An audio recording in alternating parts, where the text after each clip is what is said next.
www.jamiamadiniyajadid.org. WhatsApp group number +92 333 424 9302. الحمدللہ رب العالمین والصلاة والسلام على خیر خلقہ سیدنا و مولانا محمد وآلہ واصحابہ اجمعین. اما بعد. حضرت عائشہ رضی اللہ تعالیٰ عنہ فرماتی ہیں کہ توفی رسول اللہ صلی اللہ علیہ وسلم کہ جناب رسول اللہ صلی اللہ علیہ وسلم کو وفات دے دی گئی، دنیا سے رخصت ہو گئے، اور ہم پیٹ اگر بھرتے بھی تھے، کبھی اچھا کھانا کھا لیا تو کھجور اور پانی یہ ہوتا تھا ہمارا کھانا. کوئی اچھا کھانا، بھاری کھانے، لذیذ کھانے، مرغ متنجن، بریانی، نہاری اور خمیری نان، روٹی، شیرمال، لال روٹی، افغانی روٹی، چپاتی، حلوہ پوری، کتنے نام ہیں، ان سے تو وہ واقف ہی نہیں تھے. تو ان چیزوں کی تو نوبت ہی نہیں آئی. اور یہ فقر جو تھا رسول اللہ صلی اللہ علیہ وسلم کا، یہ اختیاری تھا. یہ نہیں تھا کہ خالی پیٹ تھے، ننگے تھے، ننگے بوچے تھے، تھا ہی نہیں، بلکہ مال آپ کے پاس بہت تھا اور بہت ہو سکتا تھا. آپ کو تو جبل احد کا فرمایا گیا تھا کہ اسے سونا بنا دیں، لیکن آپ نے نہیں پسند کیا. تو یہ نہیں تھا کہ مال نہیں تھا، اہل ہی نہیں تھے مال کے، بلکہ مال کو اس لائق نہیں سمجھتے تھے کہ اسے جمع کیا جائے. تو ان کا فقر اختیاری تھا، اضطراری نہیں تھا. اور فقر اور غربت اضطراری بھی ہوتی ہے، بغیر اختیار کے، اللہ کی طرف سے ہے، وہ بہت خطرناک ہوتی ہے. اللہ تعالیٰ اس سے بچائے، اس سے پناہ مانگی گئی ہے. اس لیے دعائیں آئیں حدیث میں، کھانا شروع کرو تو یہ دعا پڑھو، کہو بسم اللہ، یہ کہنا چاہیے. اور جب کھانے سے فارغ ہو جاؤ تو یہ دعائیں پڑھو. غیر مودع یہ لفظ آتا ہے. یہ کھانا اور غذا ایسی ہے اللہ کہ اس کو چھوڑا نہیں جا سکتا، اس سے بے پرواہی نہیں برت سکتی. اس سے آدمی بے نیاز ہو جائے، بے پرواہ ہو جائے، ایسا نہیں ہے، بلکہ اس کا محتاج ہے. اور آپ دیکھیں، روٹی ہے، سالن ہے، نمک ہے، اس کے آپ محتاج ہیں. کیا یہ آپ کا محتاج ہے؟ نمک، اگر نمک کان سے نہ نکلے، اپنی کانوں میں پڑا رہے نمک، تو اس کا کچھ نقصان ہو رہا ہے نمک کا. لیکن آپ کے یہاں مصیبت آ جائے گی، پورے لاہور میں، پورے ملک میں، پوری دنیا میں مصیبت آ جائے گی اگر کانوں سے نمک نکلنا بند ہو جائے یا مہیا نہ ہو. تو معلوم ہوا کہ نمک جیسی معمولی چیز کے بھی ہم محتاج ہیں، وہ ہمارا محتاج نہیں ہے. گندم اور روٹی کے ہم محتاج ہیں، روٹی ہمارا محتاج نہیں ہے. روٹی نے تو ایک خاص عمل ہے، ایک خاص مدت کے لیے اس کی حیات ہے، وہ حیات کی مدت پوری کرے گی، پھر دنیا سے رخصت ہو جائے گی. وہ آپ کھا کے چبا کے اس کی حیات کو ختم کر دیں، یا وہ یوں ہی پڑی رہے، وہ اس کی ایک خاص مدت ہے، اس کے بعد وہ باسی ہوگی، پھر وہ مٹی میں رل جائے گی. تو اس نے تو اسی طرح ہی ہونا تھا، آپ کھائیں یا نہ کھائیں وہ مٹی میں جائے گی ایک وقت تھوڑا سا گزار کر. تو آپ کی وہ محتاج نہیں ہے. سالن بھی آپ کا محتاج نہیں ہے. ٹینڈے، بینگن، ٹماٹر، مٹر، گوشت، مچھلی آپ کی محتاج نہیں. آپ دریا سے نہ نکالیں مچھلی، اس کا کچھ نقصان ہو رہا ہے؟ جی بھائی بتاؤ، مچھلی کا کوئی نقصان نہیں. آپ جنگل میں شکار کرنے مت جائیں، ہرن کا شکار نہ کریں، مرغابیوں کا شکار نہ کریں، تو کیا بگڑے گا مرغابیوں؟ لیکن آپ کو بھوک لگے گی، آپ پریشان ہو جائیں گے. تو معلوم ہوا کہ ہم ان کے محتاج ہیں، ان چیزوں کی، یہ چیزیں ہماری محتاج نہیں ہیں. یہ ساری تمہید جو چھوٹی سی باندھی ہے، یہ ایک خاص بات کرنے کے لیے باندھی جو میں آپ کو کہنی چاہتا ہوں. ہمارے دسترخوانوں پر رزق کا بہت ضیاع ہوتا ہے بھائی، بہت زیادہ ضیاع ہوتا ہے۔ روٹی کو چونٹ چونٹ کر پھینکتے ہیں، کاٹتے ہیں، یہ کنارہ ذرا سا نرم ہے تو کچا کاٹ دیا، یہ ذرا سا جلا ہوا ہے حالانکہ اتنا نہیں جلا، وہ کاٹ کے پھینک دیا۔ تو جتنا وقت چبانے میں خرچ کرتے ہیں اتنا ہی وقت اس کو جھانک تانک میں اور نوک جھونک میں کرتے ہیں خرچ۔ گویا میری شان کے خلاف ہے یہ روٹی، میری ناک کے نیچے نہیں آ رہی یہ روٹی سالن۔ تو اللہ نے نعمت دی ہے اور اس نعمت کو ہم اس طرح سے کریں اور نخرہ کریں اس کے سامنے، تو یہ اللہ تعالیٰ کو اچھا لگے گا یا برا لگے گا؟ بتاؤ، یہ بات بری لگی۔ پھر اللہ کو قدرت ہے کہ وہ رزق چھین لے ہم سے۔ اسی طرح میں نے یہ دیکھا صوبہ سرحد میں، میں خاص طور پر میں گیا ہوں، پٹھان اور بلوچ لوگ جو ہیں یہ مہمان نواز تو بہت زیادہ ہوتے ہیں، اس میں تو کوئی شک نہیں۔ ہم یہاں پنجاب والوں سے بہت زیادہ مہمان نواز ہوتے ہیں، لیکن اس مہمان نوازی میں، اس جوش میں، اس جذبے میں رزق کا ضیاع بہت ہو جاتا ہے۔ مثلاً اگر 10 مہمان آئے ہیں تو وہ روٹی 20 مہمانوں کی لائیں گے یا 25 مہمانوں کی روٹی لائیں گے تنور سے جا کر۔ ہے یا نہیں ایسا بھائی؟ میں بھی پٹھان ہوں، میں پنجابی بھی ہوں، میں ہندوستانی بھی ہوں اور میں پٹھان بھی ہوں الحمدللہ۔ میرے خون میں پٹھانی کا دودھ شامل ہے، سمجھ گئے بات؟ تو اس لیے میں پٹھانوں سے باتیں کڑوی بھی کر لیتا ہوں اور پٹھان میری کڑوی بات کو خوشی سے سنتے ہیں، کیونکہ انہیں پتہ ہے کہ اس کی رگوں میں پٹھانی کا خون ہے۔ سمجھ میں آ گئی بات؟ مہمن قبیلے سے میری رشتہ داری ہے، پھر اس کے علاوہ بھی میری سسرالی رشتہ داری بھی ہے۔ مہمن قبیلے کی عورت کا دودھ پی رکھا ہے میں نے، سمجھ گئے بات؟ تو اس لیے خود بخود قدرتی طور پر میں دیکھتا ہوں پٹھانوں کو پتہ بھی نہیں ہوتا، لیکن میرے دائیں بائیں پٹھان ہی زیادہ ہوتے ہیں۔ میں بیٹھا ہوں مہمان خانے میں تو پٹھان زیادہ ہیں، جا رہا ہوں تو پٹھان زیادہ ہیں۔ پتہ نہیں یہ کوئی اس خون کی کشش ہے جو یہ پٹھانوں کو کھینچتی ہے۔ یہ کہہ رہا ہے زندگی بہت خوش ہو رہا ہے، کہہ رہا ہے ہاں ایسا ہی ہے۔ تو خیر بہرحال، تو میں پختون بھی ہوں اور میں پنجابی بھی ہوں، میں یو پی کا بھی ہوں، کیونکہ ہمارا وطن آبائی وطن دیوبند ہے۔ دادا جان وہاں پیدا ہوئے، والد صاحب وہیں پیدا ہوئے، وہیں پلے بڑھے۔ ہمارا جدی پشتی 300-400 سال پہلے سے ہمارے آبا و اجداد دیوبند میں آئے رحمہم اللہ۔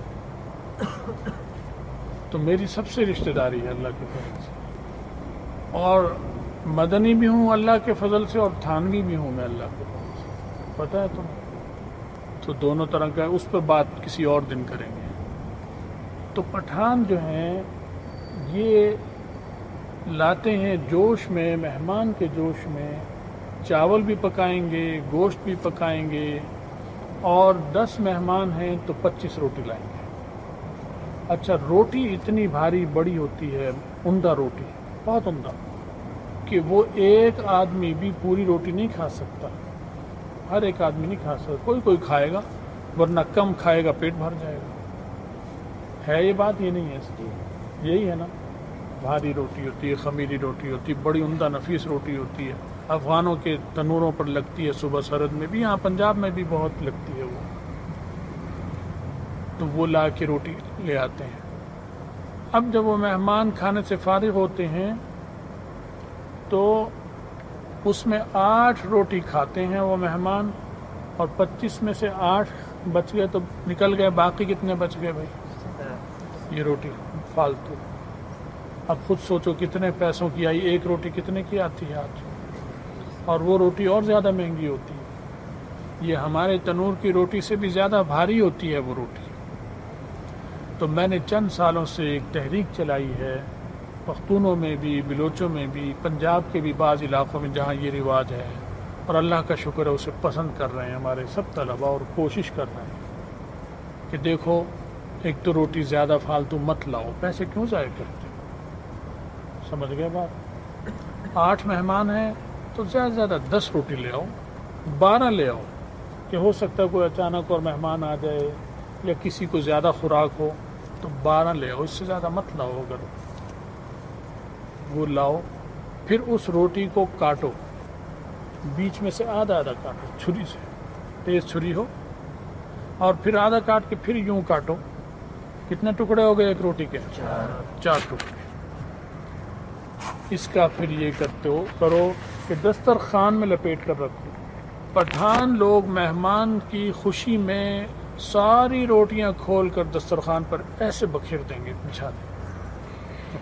اگر 8 مہمانوں نے کھانی ہے تو ایک ایک روٹی تو وہ رکھ دیں گے ہر ایک کے سامنے، اس کے ساتھ جو باقی روٹی بچی ہیں انہیں دسترخوان پر ایسے بکھیر دیں گے. ہے نا ایسا معاملہ؟ ہے نا سنگا؟ ہاں، تو یہی مان رہا ہے ایسا ہے، اسے بکھیر دیں گے. اچھا، اب اس روٹی کو ایک مہمان نے اس روٹی سے صرف 4 لقمے کھائے، پھر اس کا دل چاہ چاول کھاؤں تو چاول شروع کر دیا. وہ روٹی اب آپ جو ٹوٹی ہوئی ہے 4 لقمے جس سے کھائے، وہ کسی دوسرے مہمان کے سامنے رکھیں گے آپ؟ بتاؤ، نہیں رکھو گے، مہمان کو بھی برا لگے گا. آپ بے تکلف ساتھی ہو تو پھر تو کھا لو گے، رکھ دو گے، کھاؤ بھائی، لیکن مہمان کے سامنے نہیں رکھ سکتے. وہ روٹی ضائع ہو گئی یا نہیں ہو گئی؟ اگر آپ وہ ٹکڑا رکھتے، چوتھائی ٹکڑا، تو وہ اسے پورا کھا لیتا. پھر اسے اور ضرورت ہے اور ٹکڑا، وہ چوتھائی روٹی رکھو. جتنے بڑے بڑے ہوٹل ہیں، مہنگے ہوٹل، اس میں آپ نے یہی دیکھا ہوگا. اور جو لاہور کراچی میں رہتے ہیں گھروں میں، وہاں بھی آپ نے یہ دیکھا ہوگا کہ جو بڑے گھر ہیں مالداروں کے یا جنہیں کھانے پینے کی ذرا وہ روٹی کو کاٹتے ہیں 4. اب دیکھنے میں تو مالدار مست ہیں لیکن رزق ضائع نہیں ہوتا، یہ خوبی ہے ان میں. 4 روٹیاں، تو روٹی کو ایک تو کھولو نہیں، لپیٹ کے رکھو، دسترخوان میں لپیٹ کے رکھو، یوں کھول کے مت بکھیرو. وہ ٹھنڈی ہو کر سخت بھی ہوتی ہے، پھر بیکار ہو جاتی ہے، جانور کے پیٹ میں جاتی ہے. تو ہر روٹی کو کاٹ دو، اور چھوٹی روٹی ہے تو 2 ٹکڑے کر دو، آدھی کر دو، اور زیادہ بڑی ہے تو 4 کرو اس کو، ٹھیک ہے. اور ہر مہمان کے سامنے ٹکڑا رکھو. ایک آدمی ایسا کھڑا رہے جو نظر رکھے دسترخوان پر کہ جس کی روٹی ختم ہونے والی ہو اس کے پاس پہنچا دے فوراً. یہ نگرانی رکھنی پڑتی ہے. اب آپ کا رزق ضائع نہیں ہوگا انشاءاللہ، روٹی برباد نہیں ہوگی. آپ 8-10 روٹی جو لائے ہیں، یہ 10 روٹی 250 یا 300 روپے کی آتی ہے، 10 روٹی. اور 25 روٹی کتنی کی آئی ہوگی؟ 600-700 روپے کی روٹی آتی ہے آج. تو یہ پیسے ضائع چلے گئے. تو بھائی ایک تو اس چیز کا تم خیال رکھو. میں نے صبح سرحد میں بھی طلبہ سے کہا، انہوں نے اپنے گھروں میں عورتوں کو سمجھایا، اور مجھے بڑی خوشی ہوئی کہ انہوں نے کہا کہ ہمارے لوگ خوش ہوئے اور انہوں نے اس کو خوشی سے قبول کر لیا. لیکن آپ نے اپنے پختونوں کو سمجھانا ہے پشتو میں. آپ کی بات مانیں گے، ہماری بات نہیں مانیں گے. بلوچ اپنی زبان میں بلوچوں کو سمجھائیں گے تو وہ مانیں گے. ڈنڈے سے نہیں، پیار سے، نرمی سے سمجھاؤ کہ اس میں رزق کا ضیاع ہوتا ہے، یہ روٹی ٹھنڈی بھی ہو جاتی ہے، خراب. اور پھر جانوروں کو ڈالتے ہیں نہیں ڈالتے؟ گھر والے کتنا کھا لیں گے؟ جو بچتا ہے وہ گھر والے کھاتے ہیں، لیکن بہت سارا ہوتا ہے وہ نہیں کھا سکتے، وہ ضائع چلا جاتا ہے. سالن اگر بچتا ہے وہ ضائع نہیں جاتا، آدمی فریج میں رکھ دیتا ہے، ٹھنڈا کر کے سنبھال دیتا ہے، وہ دوبارہ کھا لیتا ہے، لیکن روٹی ضائع ہوتی ہے. میرا بڑا دل دکھتا ہے، میں جب دسترخوان پر اس طرح روٹیاں دیکھتا ہوں تو مجھے شام کے مہاجر مسلمانوں کے فاقے یاد آتے ہیں، یمن کے مہاجر عورتوں کے بچوں کے فاقے یاد آتے ہیں، افغانستان کے، کشمیر کے، برما کے، افریقہ کے، لیبیا کے، عراق کے. کتنے کروڑوں مسلمان فاقوں سے رہ رہے ہیں یا نہیں رہ رہے؟ مجھے سچ سچ بتاؤ. انہیں روٹی نہیں مل رہی، ہم اتنی روٹی ضائع کر دیتے ہیں. آپ جب اس طرح کریں گے تو اگر آپ کی روٹی کا خرچہ فرض کرو 2000 روپے مہینہ ہے صرف، اور آپ نے اگر اس پر عمل کیا تو وہ آپ کا خرچہ 1000 سے بھی کم ہو جائے گا. اب یہ 1000 روپے بچ گئے نہیں بچ گئے؟ یہ کسی اور اچھے موقع پہ کام آئیں گے. یا ان اپنے مسلمان مہاجر اور مظلوم بھائیوں کے لیے جمع کرو اور مجھے لا کر دے دو. انشاءاللہ ہم ان کے لیے کریں گے، دیں گے، ان تک پہنچانے کی کوشش کریں گے. تو یہ چندہ مجھے 2 لاکھ، تمہیں کتنا ثواب ہوگا تم اس کا تصور نہیں کر سکتے. کہ اللہ تعالیٰ کتنا خوش ہوں گے، اور یہ پیسہ ان غریبوں کے لیے جب تم دو گے تو تمہیں اس کی کتنی روحانی ترقی ہوگی، اور یہ رزق جو ضائع کرتے ہیں ہم دسترخوان پر، اس کا کتنا گناہ ہے ہمیں پتہ بھی نہیں چلتا۔ ہم سمجھتے ہیں ہم نے مہمان کا اکرام کیا، اکرام تو ثواب ہے، لیکن اکرام ایسے کرنا ہے کہ رزق کا ضیاع نہ ہو۔ اگر رزق ضائع ہو رہا ہے تو یہ اکرام نہیں ہو رہا مہمان کا، یہ رزق کا ضیاع ہے جو گناہ ہے۔ تو بھائی ایک بات تو تم نے سمجھنا ہے کہ روٹی کو آدھا کر دو اگر چھوٹی ہے، اور اسے دسترخوان میں لپٹا رہنے دو، اور وہ سب کے سامنے رکھو، اس طرح ہر ایک کو کھلاؤ۔ آدمی خیال رکھے جو ختم ہو پھر دے دے، سمجھ رہے ہو؟ روٹی ضائع نہیں کرنی چاہیے۔ یہاں بھی یہی خیال رکھو مطبخ میں کہ روٹی ضائع نہ ہو۔ ہمارے گھر میں اللہ کا شکر ہے، ہم بتا رہا ہوں ویسے تاکہ یہ نہ سمجھے کہ یہ اس پر عمل نہیں کر رہے، اور بھی بہت لوگ اس پر عمل کرتے ہیں۔ ہمارے گھر میں باسی روٹی اگر بچ جاتی ہے تو ہم اس کو صبح کو کھاتے ہیں، صبح بچ جائے تو اسے دوپہر کھاتے ہیں، توے پہ گرم کر کر پانی لگا کر نرم کر کر اسے کھاتے ہیں، نیا آٹا نہیں گوندتے، نہ نئی روٹی خریدتے ہیں۔ اور ہفتے میں ہر ہفتے مشکل سے چھان برے میں آدھی روٹی کہیں نکل آئے تو نکل آئے چھان برے کے لیے، ایک ہفتے میں آدھی سے زیادہ روٹی چھان برے میں ہمارے ہاں اللہ کا شکر ہے نہیں جاتی۔ اگر چھان برے کی روٹی آتی ہے تو اسے باقاعدہ قینچی یا چاقو سے کاٹ کر ٹکڑے کر کر جانوروں میں پرندوں میں پھینک دیتے ہیں، ڈرم میں ڈال کر ضائع نہیں کرتے۔ تو اس کا خیال رکھو، اس سے تمہیں بہت روحانی ترقی بھی ہوگی اور مال میں رزق میں برکت بھی ہوگی۔ ہم بے انتہا رزق ضائع کرتے ہیں، غریب آدمی ضائع کرتا ہے۔ یہ جو پٹھان ہوتے ہیں عموماً یہ غریب ہوتے ہیں، مہمان کے شوق میں بہت ساری روٹی بیچارے کہیں سے بھی کریں گے، قرضہ لیں گے، یہ لا کر رکھ دیں گے۔ تو یہ تو مالدار آدمی کا بھی نقصان ہے، تو غریب کا تو بہت نقصان ہے۔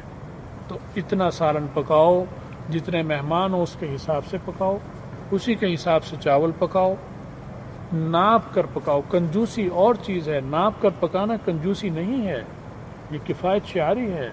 بہشتی دیور میں حضرت تھانوی رحمۃ اللہ علیہ نے ساری تفصیل لکھی ہے کہ عورت کو چاہیے کہ روزانہ ایک پیمانہ رکھے، اس سے ناپ کر آٹا نکالے، اس کو ناپ کر چاول نکالے، اس کو ناپ کر دال نکالے، پھر اس کو پکائے، تو اس میں رزق میں برکت ہوتی ہے۔ یہ کنجوسی نہیں ہے۔ کنجوسی یہ ہے کہ اتنی دال کی ضرورت ہے اور پکائیں اتنی، یہ کنجوسی ہے۔ لیکن اگر اتنی کی ضرورت ہے اور اتنی پکائیں تو یہ ضیاع ہے۔ تو یہ قرآن پاک میں اس کی مذمت ہے، حدیث میں اس کی مذمت ہے، آپ کو بتانے کی ضرورت ہی نہیں، آپ نے پڑھ رکھا ہے۔ ان المبذرین کانوا اخوان الشیاطین، فضول خرچی کرنے والے شیطان کے بھائی ہیں۔ کتنے سخت لفظ آ رہے ہیں۔ اور اسی طرح اور بھی آتا ہے وَلَا تُسْرِفُوا إِنَّهُ لَا يُحِبُّ الْمُسْرِفِينَ، اسراف مت کرو، اللہ پسند نہیں کرتا۔ پانی کو دیکھ لو، کتنا عام چیز ہے۔ ایک آدمی بیٹھے تھے دریا کے کنارے، پانی کے وہ پانی رسول اللہ صلی اللہ علیہ وسلم نے فرمایا کہ یہ پانی ضائع زیادہ نہ خرچ کرو۔ انہوں نے کہا یا رسول اللہ اس میں بھی اسراف ہے، فرمایا اس میں بھی اسراف ہے۔ تو اتنی کفایت شعاری تھی رسول اللہ صلی اللہ علیہ وسلم میں، اور ہم نہیں کریں گے تو پھر کون کرے گا عمل سنتوں پر؟ تو بھائی ایک تو یہ کہ روٹی کو لپیٹ کے رکھو، کھلا نہیں۔ یہ دیوبند کا دسترخوان کا میں آپ کو طریقہ بتا رہا ہوں۔ حضرت مدنی رحمۃ اللہ علیہ کے دسترخوان پر ایسے ہی ہوتا تھا، وہ خود اپنے پاس روٹیوں کو لپیٹ کر رکھتے تھے اور کھاتے بھی تھے، مہمانوں پر نظر بھی رکھتے تھے، اور ہر ایک کو روٹی جب ختم ہونے لگی تو دیتے تھے۔ تو رزق ضائع نہیں ہوگا۔ جو بچے گی بھی روٹی وہ نرم رہے گی، گھر والے بھی کھا سکیں گے، جو بچ جائے گی وہ اگلے دن صبح کو آپ کھا سکتے ہیں اور اس سے اگلے دن کھا سکتے ہیں۔ تو اس چیز کا بھائی مجھے میرے دل میں یہ بات ہے، میں چاہتا ہوں کہ آپ میں سے ہر طالب علم اس پر عمل کرے، وعدہ کرو اس پر کرو گے عمل، اور کراؤ گے یا نہیں کراؤ گے۔ پٹھانوں کو سمجھائے، پٹھانوں میں جا کر میں تقریر کروں گا، وہ کہیں گے ڈر بے غیرت ہندوستانی کنجوس، یا خدا پاک، بات ہی ختم ہو جائے گی میری۔ ایک کنجوس ہندوستانی آ گیا ہے، ہمیں کیا بتا رہا ہے آ کر۔ بلوچی بھی یہی کہے گا غصے میں۔ لیکن تم جب کہو گے، ان کی قوم کا آدمی جب کہے گا، بلوچیوں کو بلوچ، سرائکیوں کو سرائکی، سمجھ گئے، اور پشتوں والوں کو پشتو، سندھیوں کو سندھی جب سمجھائے گا تو انشاءاللہ بات سمجھ میں آئے گی، اور تمہیں بھی ثواب ملے گا اور مجھے بھی ثواب ملے گا۔ تو یہ بات میرے دل میں کانٹے کی طرح چبھتی رہتی ہے، اور میں جب جاتا ہوں کوئٹہ، بلوچستان یا سرحد اور دسترخوان پر رزق کا یہ زیادہ دیکھتا ہوں تو میرا دل کڑتا رہتا ہے اندر سے، مجھے دکھ ہوتا ہے، تکلیف سے کھانا کھا رہا ہوتا ہوں میں. لیکن میں ہر ایک کو نہیں کہہ سکتا، نہ ہر جگہ ٹوک سکتا انسان، لیکن جو میرے اپنے ساتھی ہیں، شاگرد ہوتے ہیں، وہ ہماری بات سنتے ہیں شوق سے، وہاں میں انہیں کہتا ہوں، کوشش کرتا ہوں، سمجھاتا ہوں. میں چاہتا ہوں یہ ایک تحریک بن جائے یہ بات ہماری. اسے تحریک بناؤ گے یا نہیں بناؤ گے؟ اور اس پر عمل کرو، یہاں پر عمل کرنا شروع کرو، اور گھروں میں بھی اپنی عورتوں کو بھی بتاؤ کہ رزق اس طرح ہوتا ہے، کھانے کا یہ طریقہ ہے. کبھی میرے پاس مہمان آتے ہیں، کھانا کھاتے ہیں، کبھی کبھی آ کر کھانا کھانے نہیں آنا، دیکھنے آنا ہے، آ کر دیکھنا ہے صرف کہ روٹی کیسے کاٹ رہے ہیں اور کیسے تقسیم کر رہے ہیں دسترخوان پر. بس یہ دیکھ لو، انشاءاللہ تمہارے لیے آسان ہوگا. یہاں پر تو نہ سالن ضائع کرو، نہ روٹی ضائع کرو، جو بچے وہ ان مظلوم مسلمانوں کو دو، ان مظلوم مسلمانوں کو. ایک بات تو یہ ہے میری، ایک میں نے یہ آپ کو توجہ دلانی تھی. دوسری میری درخواست یہ ہے کہ علماء اور دینی طلباء کے دسترخوانوں پر کھانے کے دوران فنٹا اور یہ سپرائٹ اور کیا ایک اور لفظ ہے انگریزی کا بڑا نفیس لفظ ہے، شان و شوکت والا، کولڈ ڈرنک، کیا کہنے، کولڈ ڈرنک، سمجھ گئے؟ تو کولڈ ڈرنک جو ہے یہ ہمیں زیب نہیں دیتی ہے. یہ سارا پیسہ یہودیوں کو جا رہا ہے. اس کولڈ ڈرنک کا جو خاص کیمیکل پاؤڈر ہے یہ اسرائیل اور یہودیوں سے آتا ہے، اور کھربوں اور اربوں ڈالر وہ اس سے کما رہے ہیں، اور وہ گولی اس سے بارود تیار کر کر تمہارے مسلمان بہن بھائیوں کے سینوں میں اتار رہے نہیں اتار رہے. تو بھائی تمہارے دسترخوان پر یہ چیز زیب نہیں دیتی کہ ہم اپنی تقریبوں میں، شادیوں میں نہیں روک سکتے، وہاں سارے رشتہ دار ہوتے ہیں، مل کر نہیں منوا سکتا انسان، وہاں برا سمجھتے ہوئے اس سے الگ رہو، لیکن اپنے گھر کے دسترخوان پر اپنی آپس کی دعوتوں میں یہ چلانا بالکل عالمانہ شان کے خلاف ہے. پانی سے بڑھ کر نعمت کوئی چیز نہیں ہے. جو پانی سے پیاس بجھ سکتی ہے، کولڈ ڈرنک تو نقصان دیتی ہے. ڈاکٹر بھی کہتے ہیں کہ یہ آنتوں کے لیے نقصان، یہ معدے کے لیے نقصان، اس کا نقصان ہی نقصان ہے. تو تمہارے دسترخوان پر یہ بوتل بالکل نہیں ہونی چاہیے. میری بات مانو گے؟ سمجھ گئے؟ یہ بالکل نہ لاؤ. یہ پیسہ تمہارا بچے گا، بے انتہا بچے گا. ہمارے ہاں دسترخوان پر اللہ کے فضل سے ہمارے مہمان اتنے سارے آتے ہیں، دنیا دار بھی آتے ہیں، دیندار بھی آتے ہیں، بڑے بھی چھوٹے بھی. کبھی دسترخوان پر بوتل ہمارے اللہ کا شکر ہے نہیں ہوتی ہے، پانی ہوتا ہے. کیسے ہی پرتکلف دعوت کیوں؟ صرف ایک شکل میں مہمان مانگ لے خود کہ مجھے بوتل پینی ہے، وہ پینی ہے، عادی ہے وہ، پھر تو ہم اسے پیش کر دیتے ہیں. مہمان کا اکرام ہے وہ نکال کے، لیکن اس کے سامنے بوتل نہیں رکھتے، گلاس میں ڈال کر کنجوسوں کی طرح اسے بس گلاس دے دیتے ہیں. بوتل نہیں رکھنی لاگ. بوتل رکھو گے تو سب شروع ہو جائیں گے، سمجھ گئے؟ وہ تو پھر دسترخوان پر ایک اسوہ بن جائے گا. تو گلاس میں نکال کر بس اس کو پیش کر دو، کیونکہ مہمان ہے، اکرام کرنا ہے مہمان کو. اسے ہم کہیں نہیں ہم نہیں دیتے، بری بات ہے. ہاں اگر نہیں ہے تو پھر تو کہہ سکتے ہیں کہ اس وقت تو ہے نہیں، ختم ہوئی ہے، وہ بھی سمجھ جاتا ہے، برا نہیں مانتا. تو کولڈ ڈرنک جو ہے یہ چلانا یہ پیسے کا ضیاع ہے، اور یہ یہودیوں کو فائدہ پہنچاتے ہو، عیسائیوں کو ہم فائدہ پہنچاتے ہیں. تو کولڈ ڈرنک بھی نہیں ہونی چاہیے. روٹی کا خیال رکھو، کولڈ ڈرنک سے بچو. اور ایک اور چیز ہے جو میرے ذہن میں نہیں آ رہی، وہ بھی بڑی اہم ہے، وہ میں انشاءاللہ پھر موقع آئے گا تو آپ کو اس طرف بھی توجہ دلاؤں گا. ڈبل روٹی ہم مکھن لگاتے ہیں، اس کا جو کنارہ، جو چاروں طرف کنارہ ہوتا ہے نا براؤن رنگ کا، جو خاکی رنگ کا، اس کو کاٹ کے پھینک دیتے ہیں. حالانکہ وہ تو بھنا ہوا ہے، اب تو پکا ہوا ہے، بلکہ وہ تو کھاؤ. جو کچا حصہ ہے وہ شوق سے کھا رہے ہیں، اور جو پک گیا ہے وہ پھینک دیتے ہیں. تو یہ رزق کا ضیاع ہے، اس پہ توبہ کرو. گزشتہ کی توبہ کر لو اللہ سے، یا اللہ ہم گناہ کرتے رہے ہیں، جس سے بھی ایسا ہوا ہمیں معاف کر، ہم آئندہ نہیں کریں گے. انشاءاللہ رزق کی بارش ہوگی تم پر، کبھی فاقہ نہیں آئے گا. اگر رزق کی قدر نہیں کرو گے تو اللہ یہ نعمتیں ہم سے چھین لے گا. سمجھ گئے؟ وہ نعمتوں میں ہی رہتے تھے سب. اس وقت سب سے زیادہ رزق کا ضیاع عرب ملکوں میں ہو رہا ہے. اور عرب ملکوں ہی میں یہ آفت آنی شروع ہو گئی ہے، ایڑیاں رگڑنے کی، اور فقر و فاقہ کی لیبیا پر آ گئی. کتنا مالدار ملک ہے لیبیا، تیل کی دولت سے مالا مال. عراق کتنا مالدار ملک، رزق ضائع ہوتا تھا، ایڑیاں رگڑ رہے ہیں آج. اور اسی طرح شام اتنا مالدار نہیں، لیکن بہرحال اچھے حال میں ہے وہ بہت. لیکن تم دیکھ لو آج ان کا کیا حال ہے. یمن ہم سے اچھے حال میں تھے، غریب بھی ہیں مالدار بھی، لیکن ہم سے اچھے حال میں، ایڑیاں رگڑ رہے ہیں.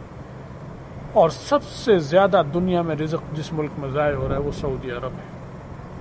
سعودی عرب میں ضائع ہو رہا ہے. میں ہوٹل میں تھا، ایک بہت اچھے ہوٹل میں مکہ مکرمہ میں، وہاں میں کھانا کھاتا ہوں.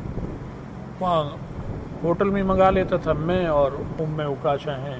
اب وہ ایک آدمی کا کھانا ہوتا تھا جو ہم 2 کھاتے تھے، تو اس میں ہی بچتا تھا.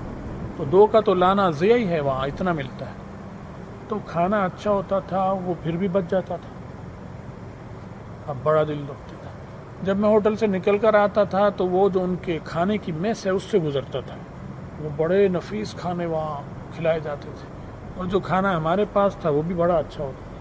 تو میں نے ہوٹل کا جو انتظامیہ کا تھا اس سے میں نے کہا کہ بہت اچھا کھانا ہمارے پاس ہوتا ہے، وہ بچتا ہے، ضائع جاتا ہے، تو میں آپ کو دے دیا کروں، یہاں کھلائیں آپ اس کو. وہ ہنسا، مجھے طرف دیکھ کے ہنسنے لگا. کہنے لگا روزانہ شام کو 100 آدمیوں کا یہ نفیس کھانا ڈرم میں پھینکتا ہوں. روزانہ 100 آدمیوں کا یہ کھانا، جو مرغے چرغے بریانی رکھی ہوئی تھی، اس نے اشارہ کیا، روز 100 آدمیوں کا ڈرم میں پھینک دیتا ہوں. یہاں یہ حال ہے. تو سعودی شہزادے ہوں، سعودی عوام ہوں، رزق ضائع کر رہے ہیں. اب دیکھو ان پر ذلت ان کی طرف بڑھ رہی نہیں بڑھ رہی، حالات کیا ہوتے چلے جا رہے ہیں. تو اس لیے بھائی تم نے یہ تحریک چلانی ہے، اپنے گھر والوں کو بھی سمجھانا ہے، تم نے اس پر خود عمل کرنا ہے. سالن بھی اتنا لو جتنا کھا سکتے ہو، اسے صاف کرو پلیٹ کو. سالن تھوڑا تھوڑا نکالو. یہ سوچ کر نکالتے ہیں ہم کہ پتہ نہیں اگلی دفعہ باری آئی نہ آئی، نکال لو. حالانکہ وہ ڈونگے میں 8 آدمیوں کا کھانا ہوتا ہے. تھوڑا تھوڑا لو، 8 آدمی لیں گے، دوبارہ ڈونگے میں آ جائے گا، پھر لے لینا. تو سارا ہی ایک دفعہ نکالنا ہے. دوسرے کا بھی تو خیال رکھو کہ ہمارے بعد انہوں نے بھی لینا ہے، انہوں نے بھی لینا ہے، انہوں نے بھی لینا ہے. ثواب بھی ملے گا، برکت بھی ہوگی. تو یہ چیزیں اچھی نہیں ہوتی ہیں. کہاں گئی رسول اللہ صلی اللہ علیہ وسلم کی سنت اور ان کی قدر؟ وہ برکات جو انہیں ملتی تھی ہمیں کیوں نہیں ملتی اب؟ کیا اللہ کے ہاں کوئی خزانے میں کمی ہے، یا خدا نخواستہ اللہ کے دربار میں کوئی بخل ہے؟ ہم خود ایسا عمل کر رہے ہیں جس کی وجہ سے اللہ کی رحمت کو غضب ناک کرتے ہیں. رزق کی تنگی ہوتی ہے، چاول ضائع کرتے ہیں، سونگ سونگ کے کھاتے ہیں، ناک چڑھاتے ہیں. باسی نہیں کھانا، باسی شان کے خلاف سمجھتے ہیں. یہ چاول بچ گئے صبح نہیں کھانے، دوپہر کے بچ گئے شام نہیں کھانے. یہ اللہ تعالیٰ کے غضب کو دعوت دینا ہے. اس پہ توبہ استغفار کرو.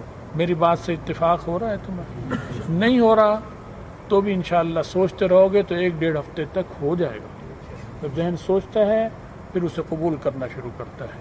تو میں کوئی اپنی طرف سے نہیں کہہ رہا، میں تو وہ بات بتا رہا ہوں جو ہم نے کتابوں میں پڑھی ہے اور اپنے اکابر کو اس طرح کھاتے ہوئے دیکھا ہے کہ رزق ضائع نہیں ہوتا تھا. تو اس کا ہمیشہ خیال رکھو. اور کولڈ ڈرنک، پیپسی وغیرہ، یہ بالکل آپ کے دسترخوان پر نہیں ہونی چاہیے.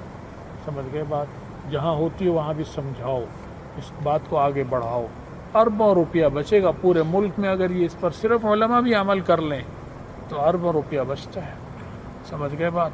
اللہ تعالیٰ سمجھ کی عمل کی توفیق دے، اور جو ہماری کوتاہیاں ان کو اللہ تعالیٰ معاف فرمائے اور ہماری پکڑ نہ فرمائے، اور آخرت میں رسول اللہ صلی اللہ علیہ وسلم کی شفاعت اور ان کا ساتھ نصیب فرمائے.